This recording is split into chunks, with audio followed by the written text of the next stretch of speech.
Baby লুকায় লুকায় আর কতদিন, চলো না বিয়ে করি। আরে বিয়ে তো করবো, কয়েকদিন সময় দাও না। তাড়াহুড়ো করতেছে কেন? আগে কয়েকদিন আমরা চিল করি, ট্রুথ দেয় কোথাও, তারপর না বিয়ে করি। তাড়াহুড়ো করার কি দরকার বলো? তুমি বলো তুমি কোথায় যেতে চাও? চলো না কক্সবাজার যাই। হইস, কক্সবাজার মানছি যায়? হ্যাঁ, এই কক্সবাজার হচ্ছে গরিব ফকিরদের জন্য। আমরা কি গরিব ফকির না? আমরা যাবো কোথায়? থাইল্যান্ড, ব্যাংকক, আমেরিকা, এই সমস্ত জায়গায় যাবো আমরা। তুমি শুধু বলো বেবি, তুমি কোন দেশে যেতে চাও? আমি তোর জন্য 1 মাসের বুক করে রাখবো। বলো বেবি। সব নষ্ট হয়ে যাইতেছে। আসসালামু আলাইকুম।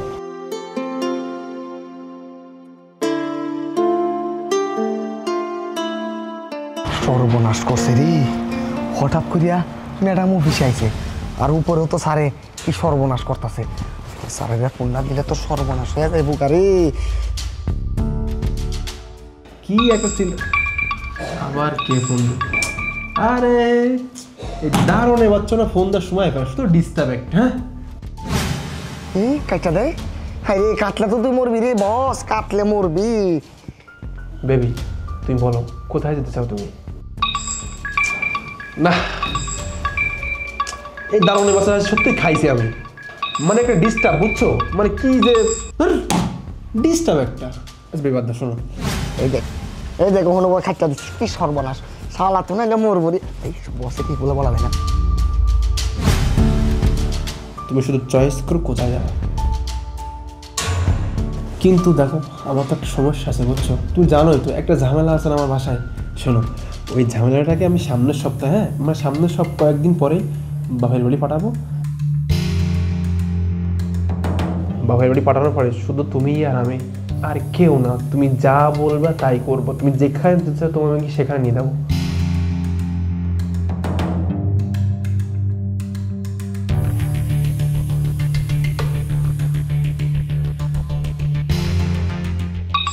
আবার এই দারুণ বাসা সত্যি আছে, খাচ্ছে চাকরিটা আজকে লক করে দেবো আমি।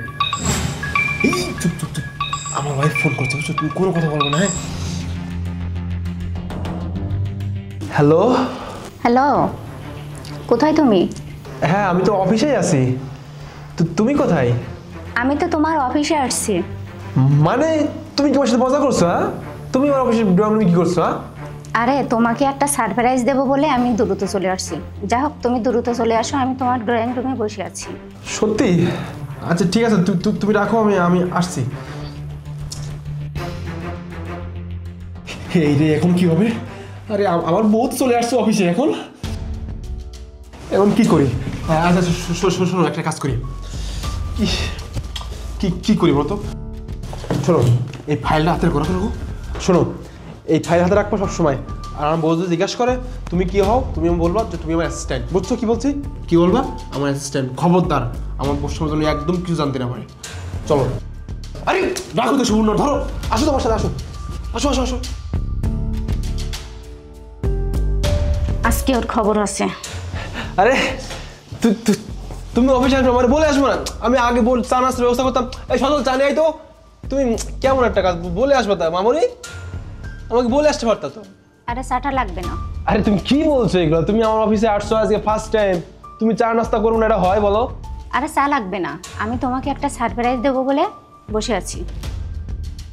আরে মেয়েটা কে? ও আরে এই মেয়ে, আরে এ তো আমার অ্যাসিস্ট্যান্ট।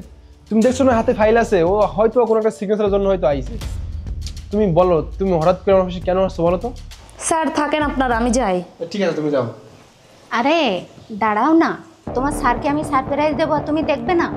তুমি দেখো। দাও দাও, দেখো তোমার কি সারপ্রাইজ, দেখো।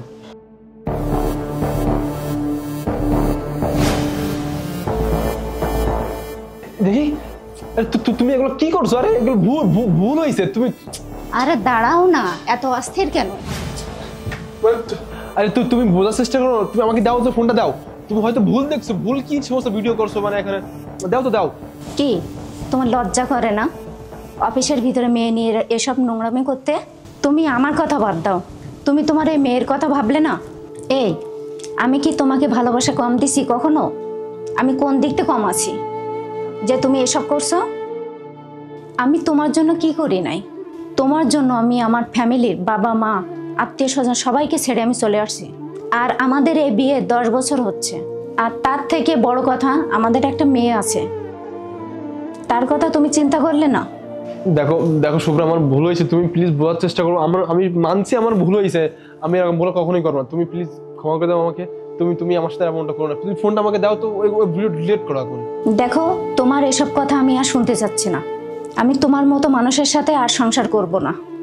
তুই বোঝার চেষ্টা করো আমাকে। তুমি প্লিজ ভুল বুঝো না আমার। তুই ভুল বুঝিস না, তুমি বোঝার চেষ্টা করো প্লিজ আমাকে। আর মামনি, তুমি তোমার আম্মুকে বোঝাও না একটু। তুমি আমাকে টাচ করবে না।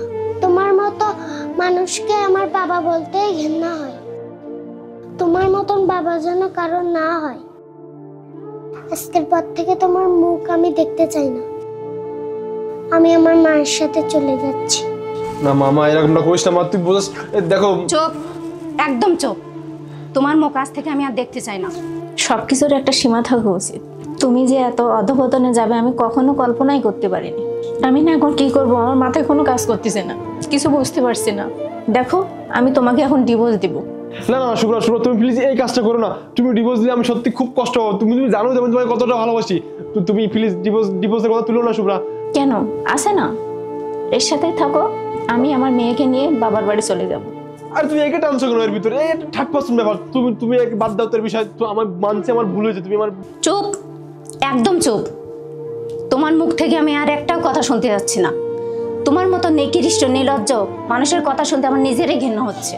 এই শোনো, তোমার ডিভোর্স লেটার সময় মতো আমি তোমার বাসায় পৌঁছে দেবো, ঠিক আছে? দেখো শুভ্রা, তুমি জানো না। আরে মা তুই যাস না। স্যার, আপদ তো বিদায় হয়েছে, সমস্যা কোথায়? আমি তো আছি। আই থাম। আর সেখানে আচ্ছা এখানে তা বল যা। আল্লাহ, আমি কি করব? আল্লাহ, আমার কি হবে এখন? আল্লাহ, কি হবে এখন?